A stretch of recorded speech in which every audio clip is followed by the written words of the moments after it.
نحمده ونستعينه ونستغفره ونعوذ بالله من شرور أنفسنا ومن سيئات أعمالنا من يهده الله فلا مضل له ومن يضلل فلا هادي له وأشهد أن لا إله إلا الله وأشهد أن محمدا عبده ورسوله أما بعد فإن خير الحديث كتاب الله وخير الهدي هدي محمد صلى الله عليه وسلم وشر الأمور محدثاتها وكل محدثة بدعة وكل بدعة ضلالة وكل ضلالة في النار.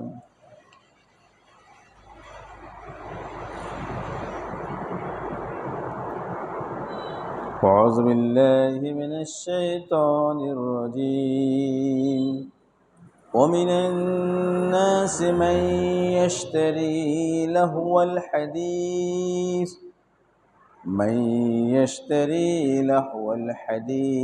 ليضل عن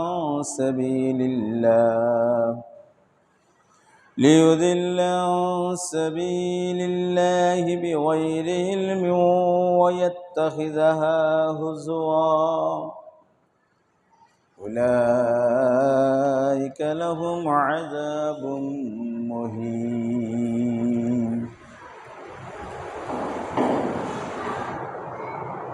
وقال رسول الله صلى الله عليه وسلم اجتنبوا سبع الموبقات الاشراك بالله.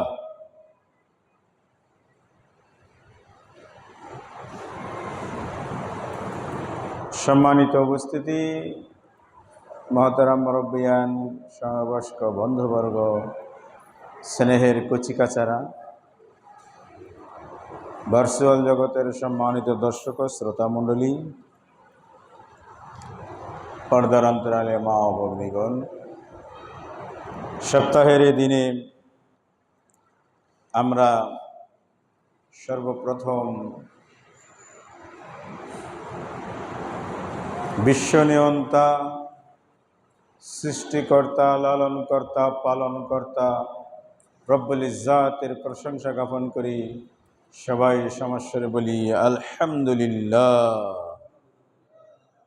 দরুদ বর্ষিত হোক সৈয়দুল মুরসালিন, শাফিউল মুজনিবিন, রাহমাতুল লিল আলামিন নবী মুহাম্মদ সাল্লাল্লাহু আলাইহি ওয়াসাল্লাম। অতঃপর আজকে আমি আপনাদের সম্মুখে সূরা লোকমানের 6 নম্বর আয়াত এবং বিশ্বনবী মুহাম্মদ রাসূলুল্লাহ সাল্লাল্লাহু আলাইহি ওয়াসাল্লামের একটি হাদিসের একটি বাক্য উপস্থাপন করেছি। এটাকে সম্মুখে রেখে আজকে আমি আমার বক্তব্য ইতি টানব ইনশাআল্লাহ। ওমা তৌফিক ইল্লা বিল্লাহ, তাওয়াক্কালতু আলাল্লাহ ওয়া ইলাইহি উনীব।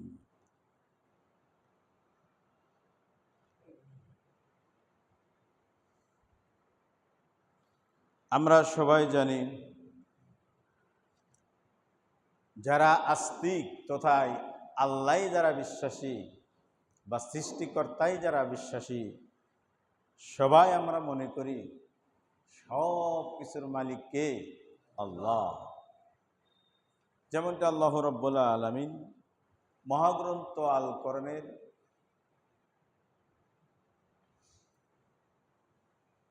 অসংখ্য অগণিত জায়গায় ঘোষণা দিয়েছেন। আল্লাহ বলছেন, লিল্লাহি মুলকুস সামাওয়াতি ওয়াল আরদ আল্লাহু আলা কুল্লি শাইইন কাদির। আল্লাহ বলেন সব কিছু তার। সবকিছু কার? আল্লাহ। আসমান জমিনে যা কিছু রয়েছে, আসমান জমিন যা আমরা দেখি, সব কিছুই তার। রাসূলুল্লাহ সাল্লাল্লাহু আলাইহি সাল্লাম এইটা বোঝানোর জন্যই আরবের লোকেরা জানতো আসমান জমিন সব তারই। জানতো কি জানতো না? এমনকি কোরআনে এসেছে, আল্লাহর নবীকে আল্লাহ বলছেন যে যদি আপনি তাদেরকে প্রশ্ন করেন যে এই আসমান জমিন কার, লায়াকুলুনা লিল্লাহ, তারা বলবে অবশ্যই এগুলো কার, আল্লাহ। বলে তাহলে সব কিছু যদি আল্লাহর হয়, তাহলে তোমরা মাঝখানে আর একজনের কাছে যাও কেন? তাদের দেবদেবী ছিল লাত, মানাত, হবল ইত্যাদি। তো ঠিক আমাদের এশিয়া মহাদেশ, বিশেষ করে ভারতবর্ষে আর কি, আমাদের বিভিন্ন পূজা পার্বণের জন্য এই অঞ্চলে বিভিন্ন দেবদেবীর পূজা করা হয়।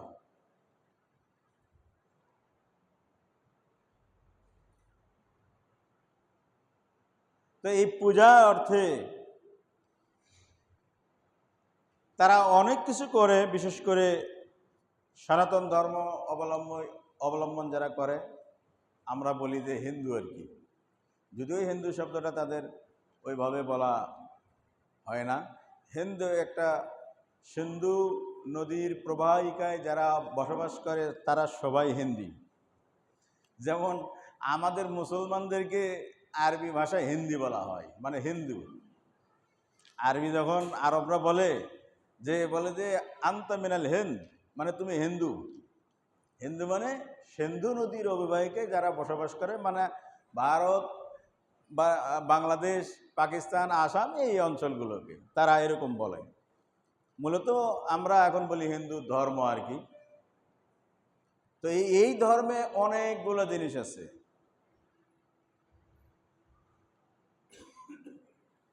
তো তার ভেতর আসুন আমরা আমাদের কথা, কর্মে, কাজে, সাহিত্য, সংস্কৃতিতে এই হিন্দুদের প্রভাব আছে কিনা এইটা একটু জানা দরকার আজকে। এই জন্য সূরা লোকমানের ৬ নম্বর আয়াত আমি তেলাওয়াত করেছি। তাতে করে কি হয়, আমরা হলো মুসলমান। মুসলমান মানে কি, যে আত্মসমর্পণ করেছে। আত্মসমর্পণ করা অর্থ হলো এই যে আমার কিছু নাই, সব কিছু যার কাছে আত্মসমর্পণ করেছে সে যেমনি বলবে তেমনি। যেমনটি ওমর ইবনুল খাত্তাব রাদিয়াল্লাহু আনহু হাদিসে বলছিলেন যে বাইনামা নাহানু ইনদা রাসূলিল্লাহ সাল্লাল্লাহু আলাইহি সাল্লাম, আমরা একদা আল্লাহর নবীর কাছে বসেছিলাম। ইয তালা আলাইনা রাজুলুন শাদীদু বায়াজিস সিয়াব শাদীদু সাওয়াদিশ শা'r লা ইউরা আলাইহি আসারুস সাফার ওয়া লা ইয়ারিফুহু মিন্না আহাদুন। হঠাৎ দেখলাম আমরা সাহাবীদের একদল বসে আছি। হঠাৎ এক ব্যক্তি চলে আসলেন, তার পরনে ছিল ধবধবে সাদা কাপড়, আর মাথার চুলগুলো কালো কুচকুচে ছিল। সে আল্লাহ নবীকে এসে জিজ্ঞাসা করছেন, মানে তার কাছাকাছি বসে, ফাসনাতা রুকবাতাইহি ইলা রুকবাতাইহি, তার হাঁটু আর আল্লাহর নবীর হাঁটু একেবারে পাশাপাশি লেগে দিয়ে বসলেন। বসে জিজ্ঞাসা করছেন, আখবিরনি আনিল ইসলাম, যে ইসলাম কি, ইসলাম কাকে বলে বলুন। তখন আল্লাহ নবী বললেন, আনতা শাহাদা আল্লা ইলাহা ইল্লাল্লাহ ওয়া আন্না মুহাম্মাদান রাসূলুল্লাহ, যে আল্লাহর কোনো শরীক নাই এইটা বলতে হবে আগে, আর নবী মুহাম্মদ সাল্লাল্লাহু আলাইহি সাল্লাম তার প্রেরিত রাসূল, এটা বিশ্বাস করলে সে মুসলমান। তাহলে আল্লাহর সঙ্গে কোনো শরীক নাই, কেউ নাই, লা শারীকা লাহু, তার কোনো শরীক নাই, এটা বিশ্বাস করলে সে মুসলমান। যদি এখানে অল্প একটু কম বিশ্বাস করে তাহলে সে মুসলমান হতে পারবে না। নাম থাকবে আব্দুল্লাহ, নাম থাকবে আব্দুল সত্তার, কিন্তু আসলে মুসলমান সে নয়। দেখেন, একটু একটু করে বলি, আমাদের রাতের বেলায় মা বোনরা বা আপনারাও অনেকেই রাতের বেলা কি করে ঘর ঝাড়ু দেয় না, ঘর ঝাড়ু দিলে ময়লাগুলো বাহিরে ফেলে না, বলে কি যে লক্ষ্মী চলে যাবে। কি যাবে গো, কি যাবে জানো? লক্ষ্মী যাবে। আবার মাইয়াটা একটু কাজে কর্মে ভালো, কথাবার্তা শোনে, বলে আমার মেয়ে এটা তো লক্ষ্মী মেয়ে। কি বলছেন? বলি কি বলি না? আমরা ব্যবহার করি কি করি না? লক্ষ্মী কাদের? হিন্দুদের, তাদের দেবতা নারী, তাই না? তাদের দেবী, তাদের লক্ষ্মী পূজা হয়, সরস্বতী পূজা হয়, তাই না? কালী পূজা হয়। তা আপনি একটু বললেন যে আমার লক্ষ্মী চলে যাবে, তাহলে কথায় বার্তায় আমরা কি বলি? শিরক করি কি করি না? পুরোটাই শিরক, লক্ষ্মী। এখন আসেন, আমি একটু ইয়ার কি করে বলি, আর কি হাস্য চলে বলি। রাসূলুল্লাহ সাল্লাল্লাহু আলাইহি সাল্লাম বলছেন হাদিসে, মার কথা কয়বার? কয়বার বলছেন? 3 বার, তাই না? অপর হাদিসে আল্লাহ নবী বলছেন যে রিজাল ওয়ালিদে রিজার রব ফি রিজাল ওয়ালিদ, তোমার পিতামাতার সন্তুষ্টি মানে তোমার আল্লাহর সন্তুষ্টি। আবার বলছেন যে মায়ের পায়ের নিচে কি? জান্নাত, তাই না? তো মায়ের কথা বলছেন। আবার ওই হাদিসে বলছেন, আবু হুরায়রা যে হাদিসে বর্ণনা করছেন, আল্লাহ রাসূল সাল্লাল্লাহু আলাইহি সাল্লামকে জিজ্ঞাসা করলো যে আমার সবচেয়ে ভালো ব্যবহার, আমার চেয়ে ভালো আচরণ পাওয়ার বেশি হকদার কে? বললেন আল্লাহ নবী, উম্মুকা, তোমার মা। তা আবার জিজ্ঞাসা করে, সুম্মা মান, তারপরে কে? বলে উম্মুকা, তোমার মা। আবার বলেন সুম্মা মান, তারপরে কে? বলে উম্মুকা, তোমার মা। কয়বার বলছেন? তারপর বলছেন সুম্মা মান, তারপরে কে? বলে আবুকা, তোমার বাবা। তো এই ক্ষেত্রে বিশেষে আমরা বলতে পারি যে মায়ের মর্যাদা ইসলামে অনেক, তাই না? কথা শুনতেছেন তো? ভালো করে খেয়াল করে শোনেন। আমরা বলি যে মায়ের মর্যাদা ইসলামে অনেক, কিন্তু এই হাদিস এভাবে আছে, আলোচনাও এভাবে আছে। আমাদের যারা আমরা বিভিন্ন মাজারে যাই, আমার জানা মতে কোনো মায়ের মাজার আছে? মহিলার কোনো মাজার আছে? ঘোড়া যদি মরে তাও ঘোড়া বাবা, পাগল যদি মরে পাগল বাবা, মানে তাল গাছ যদি থাকে তাল বাবা, ইত্যাদি ইত্যাদি সব বাবা। আপনাদের এই ঢাকায় আমাদের এই যে মিরপুরে আছে কি বাবা? শাহ আলী বাবা, তাই না? আবার একেবারে বিশ্ব রোডের মাঝখানে এক বাবার কবর আছে, যার না কি যেন গোলাপ শাহ বাবা, তাই না? আচ্ছা, সিলেটে যান কি বাবা আছে? শাহজালাল, শাহজালাল বাবা। আবার বগুড়ায় যান সুলতান মাহমুদ বাবা। তাহলে মাজার কাকে দিয়ে করছি আমরা? বাবার। জোরে বলেন, কার দিয়ে? বাবার দিয়ে মাজার করছি। আল্লাহর নবী হাদিসে 3 বার বললেন মায়ের কথা, আর একবার বললেন মায়ের পায়ের নিচে জান্নাত। তাহলে তো 2-1টা মার মাজার করা দরকার ছিল। সব মাজার কার করলাম? কার করেছি? বাবা। আবার আমাদের এমপি মন্ত্রীরা যখন ইলেকশনে যান, তখন আবার শাহজালাল সিলেটে যেয়ে বাবার কাছে বলে, আব্বা যে আমরা কিন্তু সামনে ইলেকশনে আসতেছি। করে কি করে না? আল্লাহ নবী বললেন 3 বার মার কথা, আবার বললেন মায়ের পায়ের নিচে বেহেশত, এখন বাবা। যাক, তাও ঠিক ছিল। আবার এত বড় বড় ওলিয়া উলিয়া তারা মরে গেছে, তারপরে আপনার এলাকার কাপড় পরতো না, নিংটু, এরকমও বাবার মাজার আছে না নাই? আবার পাগল, ডান বাম চেনে না, হাগুমুতু বুঝে না, এই যে বসাই পাগলা, এটাও একটা বাবা, মাজার বানাচ্ছেন। আবার জিন্দা পাগলাও আছে আপনাদের ধামরা এই পাশে, আছে না নাই? আছে না নাই? কয় কেরামতি আছে। আরে ভাই, কেরামতি যা সহ তো দেখাই যাইতেছে।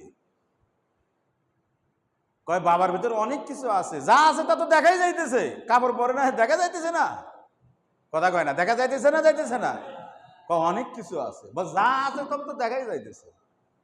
তাহলে রাসূল বলেছেন মার কথা 3 বার, আবার শেষে বললেন মায়ের পায়ের নিচে জান্নাত। আর মুসলমানরা এখন খেদমত করত বাবার, যেমনটা আল্লাহ বলছেন ওয়াকাদা রাব্বুকা আল্লা তা'বুদু ইল্লা ইয়্যাহু ওয়া বিল ওয়ালিদাইনি ইহসানা। আল্লাহ বলছেন আল্লাহর পরেই যার স্থান মা বাবা। কার স্থান? মা বাবা। খেদমত করতে হলে বাবা মার করবে। আরো অনেক হাদিস আছে। এক সাহাবী আল্লাহ নবীর কাছে এসে বলেন, আল্লাহ নবী আমি যুদ্ধে যাব। তা আল্লাহ নবী প্রথমে অনুমতি দিলেন, পরে বললেন শোনো তোমার পিতা মাতা জীবিত আছে? বলে হ্যাঁ আছে তো। বলে ফাজাহিদ ফিহিমা, বলে সেখানেই তোমার জিহাদ হবে, তুমি তার খেদমত করো। সুবহানাল্লাহ। তাহলে জিহাদে গেলে কত বড় সওয়াব, সেখানে পিতা মাতার খেদমত দিতেই সওয়াব। তো প্রশ্ন হলো মুসলমানদের বাবা নিজের বাবার কাছে না আপনি বলবেন যে বাবা আপনার জন্য মোরগ পোলাও আজকে নিয়ে আইছি, মার কাছে বলবেন, তা না বলে খাসি মোরগ পোলাও নিয়ে কোথায় দৌড়ায়? মোরা বাবার কাছে। কার কাছে যায়? আর আল্লাহ নবী 4 বার মার কথা বলছে, 3 বার স্পেশাল, আর একবার বলছে মায়ের পায়ের নিচে জান্নাত। মুসলমানদের দুর্ভাগ্য, মার কোনো মাজার তৈরি করতে পারে নাই, সব মাজার কার? জোরে বলেন কার? আগে কিন্তু বলেছি, আমি একটু মস্করা করে বলতেছি, হাদিসগুলো সাজিয়ে দিচ্ছি। এবার আসেন আমাদের সনাতন ধর্মাবলম্বী যারা হিন্দু, কথা আসবে, মানে ভালো করে শোনেন, পরে কি বলতে চাচ্ছি সেটা বলবো। সনাতনী যারা আছেন তাদের কোনো বাবা আছে? আমি দেখি না তাদের কোনো বাবার পূজা করে না, তাই না? যদিও একটা আংশিক বলতে পারি আমরা, শিবলিঙ্গের পূজা করে তারা। এই একটা বাদ দিয়ে স্পষ্ট ভাবে আর কোনো বাবা তাদের নাই। সব কি? সব কি? কালী, এটা লেডিস। কালী কি? কালী কি? কালী পূজা এটা কি মহিলা নাকি পুরুষ? মহিলা। পুরুষ বরং আরো শোয়াই ফেলছে মহিলাটা, যাই হোক ঘটনা যে এটা আপনারা জানেন। তারপরে সরস্বতী, এটা মহিলা না পুরুষ? আর যত প্রকার পূজা পার্বণ আছে, মহিলা না পুরুষ? সব মহিলা। মহিলা মানে মা, লক্ষ্মী মা, কালী মা, সরস্বতী, সব মা নিল হিন্দুরা, আর সব বাবা নিল হিন্দুরা। বলে ওম শান্তি ভগত সপ্য মঙ্গলম সপ্য সপ্য সগতি ভগন্ত শান্তি। এই তাদের পূজা, এই মা শান্তি চাই, দেবী শান্তি চাই, তুমি আমাদেরকে শান্তিতে রাখো, তাই না? আর মুসলমানরা ঠিক যায় বাবার কাছে ওই একই কায়দায়, বাবা তুমি জিন্দা আছো না মরা আছো, এক হিসেবে হিন্দুদেরটাই ভালো আছে, কারণ তারা তাও কিছু একটা বানাইছে। আর আপনার বাবা যারে বলছেন, মানে আপনারও বাবা, আপনার ছেলেরও বাবা, বলছে বাবারে বল বাবা তুমি আমাদেরকে বিপদ থেকে উদ্ধার করো। ওই বাবা কি এর ভেতর আছে? কবরে আছে এখনো? আর লাশ আছে? কিচ্ছুই তো নাই। এই হিসেবে এই হিন্দুদের কিছু একটা বানাইছে, এই হিসেবে ওরা ভালো আছে। ভালো করে বুঝেন, আবার উল্টো পাল্টা বুঝেন না। তাহলে রাসূল মায়ের কথা কয়বার বলেছেন? কয়বার? আর বাবার কথা? আর আমরা বাবার মাজার বানাইছি সব জায়গায়, আর হিন্দুরা সব মাকে নিয়ে গেছে। এখন আসেন, কইছে বলে যে হরির ওপর হরি শোভা পায়, হরিতে হরি লুকায়, এরকম একটা প্রবাদ। বিষয়টা হলো এই, হিন্দুরা যদি উল্টাপাল্টা কোনো কিছু দেখে তাহলে ওখানেই নম নম শুরু করে, মনে করে হাই ভগবান তুমি জায়গা পাও না, এখানে বের হয়ে গেছো। মনে করেন হঠাৎ করে কলা গাছের একেবারে উপর দিয়ে কলা বের হওয়া দরকার, কিন্তু পেট ফেটে বের হয়ে গেছে, তখন হিন্দুরা মনে করে ভগবান প্রকাশ পাওয়ার জায়গায় পেল না, এখানে পাইছে, ঠিক কিনা? আবার দেখা যায় ছাগল বা গরু দেখবেন যেগুলো বিকলাঙ্গ, মানে বাচ্চা হয়েছে ছাগলের হয়তো মাথা দুটা, তখন তারা মনে করে এটাই ভগবান। কি মনে করে এটাই ভগবান। তাদের সব জায়গায় তারা ভগবান বলে, সব মানে উল্টো পাল্টা দেখলি ভগবান। আর আমরা মুসলমান যে ইমানদার, সে যদি দেখে সে বলবে এটা আল্লাহর পক্ষ থেকে একটা শাস্তি, অথবা আল্লাহর পক্ষ থেকে একটা সতর্ক বার্তা, যে কোনো পাপে জড়িত হয়েছে এলাকার লোক, অথবা যে কোনো গজব আল্লাহ দিবে, তাই বলবে, ঠিক কিনা? আর তারা মনে করে ওটাই ভগবান। আমরা বলছি আল্লাহ বলেন লিল্লাহি মুলকুস সামাওয়াতি ওয়াল আরদ আল্লাহু আলা কুল্লি শাইইন কাদির। আসমান জমিন কার? জোরে বলেন কার? আল্লাহ। এর একটা অংশ কি আর একজনের আছে? এই জন্যই নবী মুহাম্মদ সাল্লাল্লাহু আলাইহি সাল্লাম 27টি যুদ্ধের সেনাপতি ছিলেন, কিচ্ছুই না।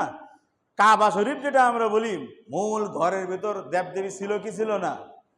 ছিল। কেন? হযরত ইব্রাহিম আলাইহিস সালামকে ভালোবেসে তার একটা মূর্তি রাখছে, ইসমাইলকে ভালোবেসে তার একটা মূর্তি, মারিয়ামকে ভালোবেসে তার একটা মূর্তি। এরকম করতে করতে করতে আরবের লোকেরা, কারা?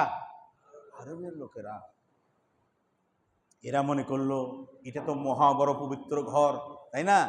এখানে সেই আব্রাহা বাদশাহ ধ্বংস করতে চাইছিল, কিন্তু পারে নাই, তাই না? ভালো ঘর কি না? ভালো।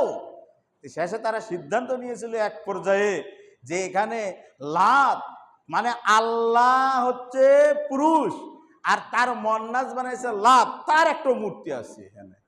দেওয়ার পরে শেষে বলল এতগুলো আমাদের পূর্বপুরুষ আছে, এতগুলো বাবারে রাখছে এখানে মূর্তি, তাই না? এই সম্মানিত ঘর যেমন, এই মূর্তিগুলোও তেমন সম্মানিত। অতএব আমরা আজ থেকে সিদ্ধান্ত নিলাম, এই যে পোশাক পরিচ্ছদ যেগুলো আমরা পরি, এগুলো তো অনেক অবৈধ ইনকামের পোশাক। সুতরাং এই কাবা আজ থেকে তওয়াফ করা হবে জন্মদিনের পোশাক পরে। জন্মদিন বুঝেন? জন্মদিনে কোনো পোশাক ছিল আপনার যেদিন জন্ম হয়? ওরা বললো এই পাপের কাপড় পরে কোনো তওয়াফ হবে না। ছেলেরা এই কাবা ঘর তওয়াফ করবে সব কিছু কাপড় চোপড় খুলে রেখে, মানে উলঙ্গ অবস্থায় দিনে, আর মেয়েরা করবে তওয়াফ রাতে উলঙ্গ অবস্থায়। এটা কি ভালো না খারাপ সিদ্ধান্ত? কারণ এটা ভালো সিদ্ধান্ত ছিল, কারণ সম্মান করতেছে কাবা ঘরকে। এই পাপের পোশাক পরে দরকার আছে? সিদ্ধান্ত কি ভালো কি ভালো না? যে ভালো, 100% ভালো। কথা ঠিক কিনা? কথা বলেন ঠিক কিনা? যেই কাপড় আপনি সুদের টাকা দিয়ে পড়ে নামাজ পড়বে, নামাজ কবুল হবে? কথা কন কি হবে? হবে না। সেই জন্য তাদের যুক্তি ভালো ছিল, কিন্তু যুক্তি থাকলে কি করে, যুক্তি দিতে দিতে কাপড়ই খুলে ফেলাইছে। সেই জন্য এই যুক্তি চলবে।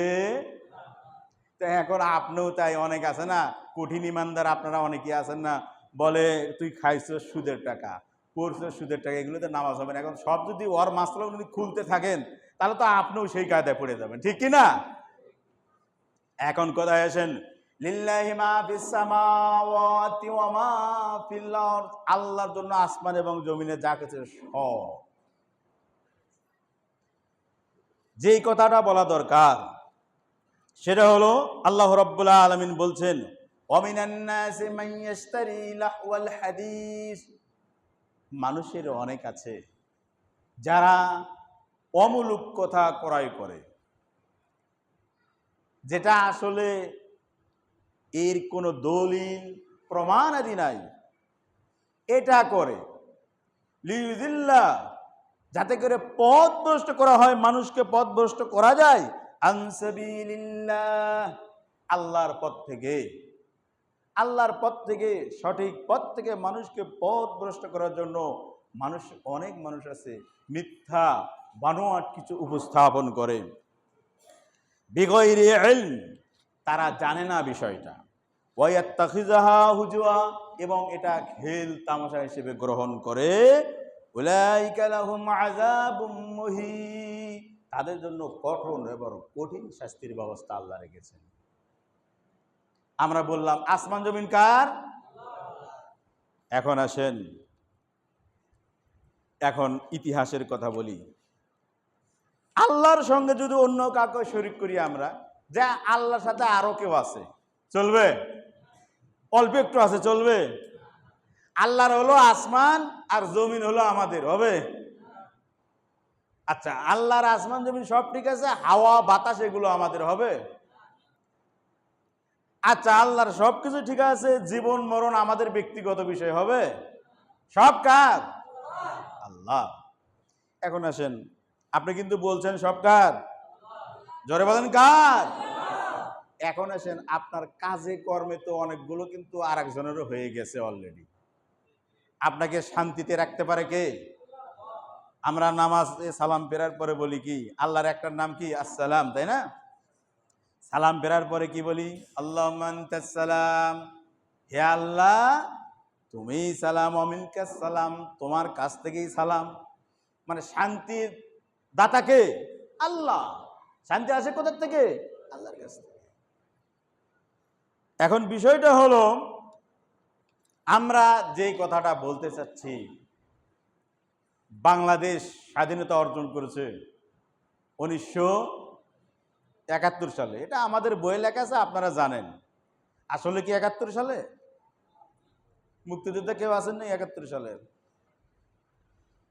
শোনেন, 1971 সালে বাংলাদেশ স্বাধীনতা অর্জন করছে, এটা আর একটা ভুল কথা পুরোটাই। কেমনে জানেন? বলেন তো, এই বাংলাদেশে আগে কোথায় ছিল? পাকিস্তান ছিল। আগে কি ছিল? পাকিস্তান ছিল কি ছিল না? ছিল। এখন আসেন, পাকিস্তান ছিল। আপনাকে আগে স্বীকার করতে হবে বাবাকে। আগে কাকে স্বীকার করতে হবে? বাবাকে। তারপরে আপনি দাবি করতে পারেন সম্পদের।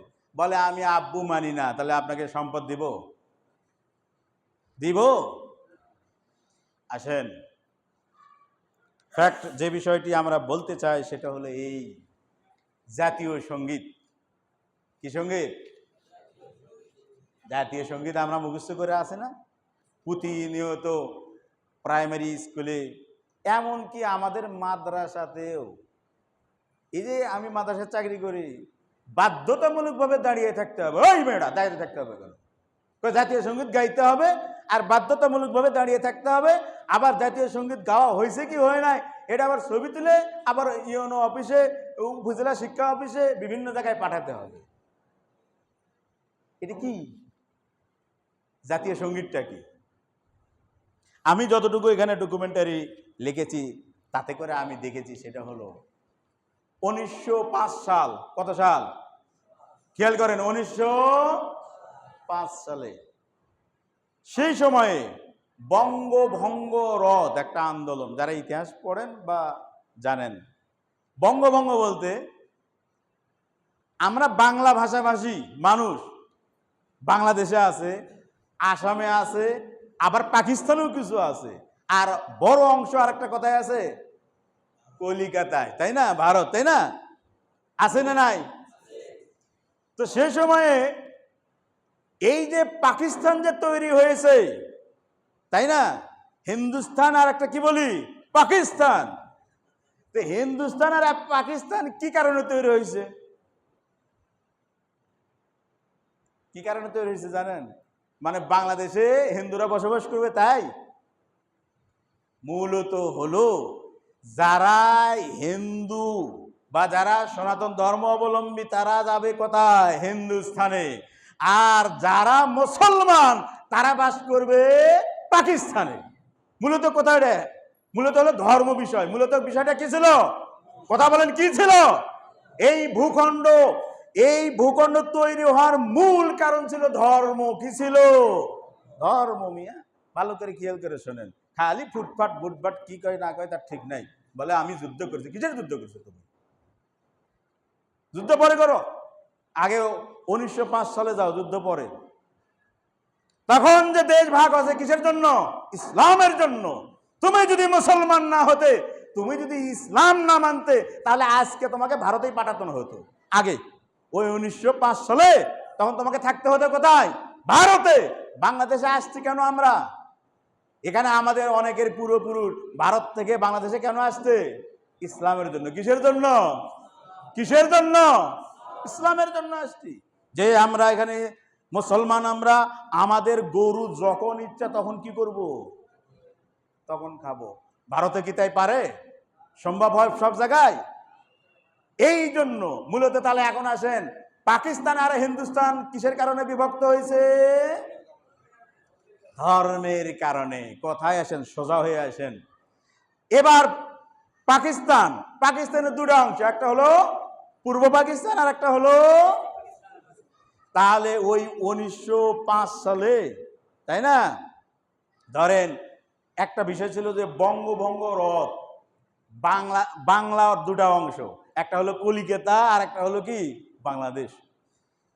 রবীন্দ্রনাথ ঠাকুর আমার সোনার বাংলা আমি তোমায় ভালোবাসি, এই গানটা রচনা করেন 1905 সালে। যেটা ইতিহাসে বিবরণীতে যেটা আসছে, এই রবি ঠাকুর তো এক ধরনের হলো জমিদার প্রথা ছিল আগে, আপনারা যারা জানেন। তখন এই প্রজাদেরকে সাধারণ মানুষের শোষণ করে, নিপীড়ন করে, নির্যাতন করে আয়েশি আরামি যে জীবনযাপন করত, তার ভিতরে অন্যতম ছিল এই রবি ঠাকুর, কুষ্টিয়া সিলাইলায়। তো সেই সময়ে একজন মানে ওই সিলেদের ডাক পিয়নের চাকরি করত, গগন হরকর। এর একটা সুর ছিল, সেই সুর নকল করে সেই গানটা রচনা করে। সেই 1905 সালের 7ই আগস্ট অথবা 25শে আগস্ট মাসের 2 তারিখ অথবা যে কোনো 1 তারিখে এই বঙ্গভঙ্গ, যাতে করে এই বাংলা ভাঙ্গা না হয়, ধর্মের ভিত্তিতে যে ভাঙ্গা বিষয়টা, এগুলো যাতে না হতে পারে, এই জন্য উনি একটা আন্দোলনের, সেখানে একটা সেমিনার সভা হয়েছিল, সেখানে এই বাংলা আমার সোনার বাংলা আমি তোমায় ভালোবাসি সেই গান গাইছিলেন। মানে আলোচনার এক পর্যায়ে উনি এটাকে এক জায়গায় রাখার কথা বলে এই গানটা গেয়েছিলেন। কত সালে? 1900। এখন আসেন 71 থেকে 1905 সাল, ডিফারেন্স কত? 66। কয় বছর? 66 বছর আগে। চিন্তা করেন, আমার যুদ্ধ হইল, যেটাই করেন, রক্ত দিয়েছেন, যুদ্ধ করেছেন, স্বাধীন করেছেন 71 সালে। তাহলে এই 71 সালের 66 বছর আগে যেটা এক কথায় হলো বাংলাদেশ যাতে না হতে পারে, বাংলাদেশ যাতে কি হতে পারে? জন্ম না নিতে পারে, ধর্মীয় রাষ্ট্র মানে ধর্মভিত্তিক রাষ্ট্র যাতে না হতে পারে, এক কথায় বাংলাদেশ যাতে না হতে পারে, এই জন্য 66 বছর আগে রচনা করছে রবি ঠাকুর একটা গান। সেইটা 66 বছর পরে আমার সোনার বাংলা আমি তোমায় ভালোবাসি, এটা আমাদের জাতীয় সঙ্গীত কি করে হয়? কথা ঠিক কিনা বলেন? কথা বুঝছেন আপনি? বুঝেন নাই হয়তো, ঠিক কিনা? এর চেয়ে অনেক ভালো ভালো গান আমাদের আছে, ভালো ভালো সঙ্গীত আছে। ওই যে বলি না আমরা, সালাম সালাম হাজার সালাম শহীদ ভাইদের স্মরণে, এটা তো হইতে পারে। আরো অনেক আছে, কথার কথা। তাহলে জাতীয় সঙ্গীত 66 বছর আগে যেটা আমার বিরোধিতা করেছে, সেটা আমার জাতীয় সঙ্গীত কেমনে হয়? এটা আমি তথ্য খুঁজেছি, কে প্রস্তাব দিল আর কিভাবে হলো, এটা আমি ভালো করে এখনো তত্ত্ব উদ্ঘাটন করতে পারি নাই। মুজিবনগর যে সরকার গঠন হয়, তখন এই গান এখানে গাওয়া হয়। যাই হোক, কেমনে করে হয়েছে সেটা হলেও আমার ধারণা থেকে বলছি, এখানে হিন্দুয়ানি যে একটা প্রভাব, সেটাকে এখানে কাজে লাগাইয়ে এই সঙ্গীতকে মানে জাতীয় সঙ্গীত রূপ দেওয়া হয়েছে।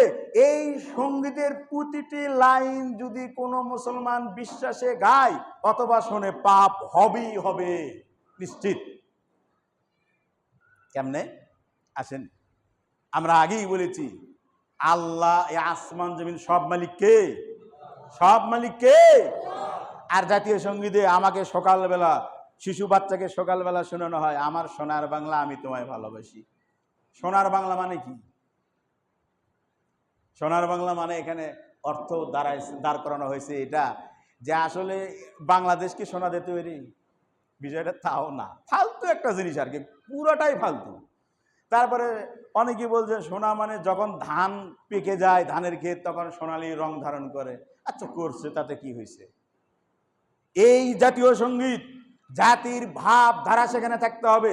সারা বিশ্বের, আমি 2 দিন হলে গবেষণা করে দেখলাম, সারা বিশ্বের যত জাতীয় সঙ্গীত আছে আপনিও গবেষণা করে দেখেন, সব জাতীয় সঙ্গীতে তাদের একটা মেসেজ আছে যে তারা কোন জাতি, তারা কিভাবে অর্জন করেছে, তারা করে কি, তাদের সভ্যতা কি, তাদের সংস্কৃতি কি, একটা কথা সেখানে আছে। কিন্তু এই জাতীয় সঙ্গীতে কিছুই নাই। কি আছে তাহলে? বলে আমার সোনার বাংলা আমি তোমায় ভালোবাসি, চিরদিন তোমার আকাশ, চিরদিন তোমার বাতাস, তারপরে কি আমার প্রাণে হয় বাঁশি বাজানো। এটা কি মুসলমানদের সভ্যতা? মুসলমানদের সভ্যতা? তারপরে আবার আছে বলে কি ওমা ফাগুনে, মা কারে বলে জানেন? ওই যে কিছুক্ষণ আগে বললাম মা কাদের এগুলো? মার পূজা কারা করে? কথা বলেন না, কারা করে? হিন্দুরা। এই প্রতিটি লাইনে মা মা মা কাকে বলছে জানেন? হিন্দুদের কাছে দেশ হলো মা, হিন্দুদের কাছে মাটি হলো মা।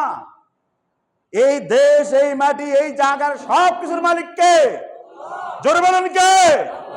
এই রকম সঙ্গীত বাংলাদেশের জাতীয় সঙ্গীত থাকতেই পারবে না। প্রয়োজন হলে গাওয়া তো দূরের কথা, এই সঙ্গীতকে লাথি মেরে ফেলে দাও। কে দিয়েছে এই সঙ্গীত তোমার? এক কথায় ভালো করে শোনেন, 71-এর 66 বছর আগে লেখা সেই সঙ্গীত আমার জাতীয় সঙ্গীত কেন হবে? আর যেই দেশ ভাগ হয়েছে ধর্মের ভিত্তিতে, আমরা নামাজ পড়ি কম বেশি, ধর্ম পালন করি কম বেশি, তাতে সমস্যা নাই, কিন্তু শিরক করতে রাজি না। আমাদেরকেও বাধ্য করা হয় যে জাতীয় সঙ্গীত যখন গাওয়া হবে চুপচাপ দাঁড়িয়ে থাকবেন, নড়াচড়া করা যাবে না। নাউজুবিল্লাহ। একমাত্র নড়াচড়া করা যাবে না, করবে না কেউ। কার সামনে? আল্লাহর সামনে। যেমন আমরা বিশেষ করে রাসূলুল্লাহ সাল্লাল্লাহু আলাইহি সাল্লাম বলেন, তাকবীর যখন আমরা নামাজ শুরু করি আল্লাহু আকবার, তখন সব চুপচাপ। কথা বুঝতে পারছেন? নড়াচড়া কি কেউ করে? এলোমেলো করে, দৌড়দৌড়ি করে? তাকবীর যখন শুরু হয়ে গেছে নামাজে, দাঁড়াইছি কার সামনে? আল্লাহর নবী বলেন তা'বুদুল্লাহ কান্নাকা তারাহু ফাইন লাম তাকুন তারাহু ফাইন্নাহু ইয়ারাক। হে, তুমি ইবাদত করবে আল্লাহর জন্য, চুপচাপ দাঁড়িয়ে থাকবে, আল্লাহ তোমাকে দেখছে। এরকম যদি না হয়, মনে করবে তুমি আল্লাহকে দেখছো, না হলে আল্লাহই তোমাকে দেখছে। চুপচাপ দাঁড়িয়ে থেকে নামাজ পড়তে হয়। তাহলে একেবারে স্তব্ধ, চুপচাপ একমাত্র দাঁড়াতে হয় কার সামনে? জাতীয় সঙ্গীত কি শিখায়? জাতীয় সঙ্গীত তুমি তো যারা বলে যে এই পক্ষে আছে যারা, তুমি ব্যাখ্যা করে বুঝিয়ে দাও যে 66 বছর আগের লেখা একটা গান, একটা কবিতা, যে বিরোধিতায় রেখেছিল বাংলাদেশ যাতে জন্ম না হয়, সেটা তোমার জাতীয় সঙ্গীত কেমনে হয়? আর জাতীয় সঙ্গীতের পরতে পরতে 10টা লাইন আমাদের জাতীয় সঙ্গীত করা হয়েছে, প্রতিটা লাইনের শিরক আছে। আবার বাধ্য করা হয় যে গাইতেই হবে জাতীয় সঙ্গীত, কোন জাতীয় সঙ্গীত গাইতে হবে না। মুসলমান, যদি সঙ্গীত রচনা তোমাদের সমস্যা হয় তাহলে ছেড়ে দাও, ওপেন করে দাও যে জাতীয় সঙ্গীত কোনটা বানানো হবে। আমাদের জাতীয় কবি কাজী নজরুল ইসলামের অনেক ভালো ভালো নাত আছে, হামদ আছে, সঙ্গীত আছে, সেগুলোও জাতীয় সঙ্গীত হতে পারে। আর এর আগে যেটা বললাম এটাও হতে পারে। অথবা যদি একটাও না হয় তাহলে স্বাধীনতা করেছে 1971 সালে, তাই না? তারপরে আবার স্বাধীনতা হয়েছে বলে 2024 সালে, ঠিক কিনা? আমি তো বলি 3টা হয়েছে, এর আগেই স্বাধীনতা হয়ে গেছে। সেই সময়ে যেহেতু পাকিস্তান 2টা অংশ ছিল, সেহেতু স্বাধীন আগেই একটা হয়ে গিয়েছে। আমরা বলতে চাই সব জায়গায় ডাক উঠেছে, রব উঠেছে, এই জাতীয় সঙ্গীত আমরা আমাদের জাতিতে রাখতে চাই। জোরে বলেন, চান আপনারা? কথা বলেন না কে, চান আপনারা? যে সুপে সাপে চাইছেন আপনি শিরক করেছেন। আসমান জমিন কার? আসমান জমিন কার? আল্লাহ। সেজন্য আমরা বলছিলাম আল্লাহ রাব্বুল আলামিন যেমনটি বলছেন সূরা লোকমান যে অনেকেই যেগুলো অনর্থক, অবান্তর, মিথ্যা কথা সেগুলোকে চাপিয়ে দিয়ে মানুষের সামনে উপস্থাপন করে যাতে মানুষ সঠিকটা বুঝতে না পারে। সুতরাং এরকম কোনো কিছু মুসলমানরা মানতে প্রস্তুত নয়। সেজন্য আপনারা প্রত্যেকেই আপনাদের ফেসবুক আর ইউটিউব যেখানে যেভাবে পারেন প্রচার চালান, এই সঙ্গীত আমরা চাই না। রবীন্দ্রনাথ ঠাকুর সে দেশের শোষণ করেছে। আরো ভালো করে যদি ইতিহাস পড়েন, 1 মিনিটে শেষ করে দেয়, সেটা হলে এই দেখবেন যে বাংলাদেশে মানে এই যে ঢাকা বিশ্ববিদ্যালয়, এটা যাতে না হতে পারে এটার বিরোধিতা করেছিল এই রবি ঠাকুরে। ঠাকুর দেবতা এটা হিন্দুদের হতে পারে, হিন্দুদের প্রয়োজন হলে সে আলাদা কিছু হইতে পারে, নবীও হইতে পারে, তাতে আমাদের সমস্যা নাই, তাই না? কিন্তু মুসলমানদের সে কিছুই নয়, কিচ্ছুই নয়। সে মুসলমানদের পক্ষে সে কখনো 1 লাইন লেখে নাই। মুসলমান তো তার মানবতার পক্ষে 1 লাইন তার কোনো লেখা নাই।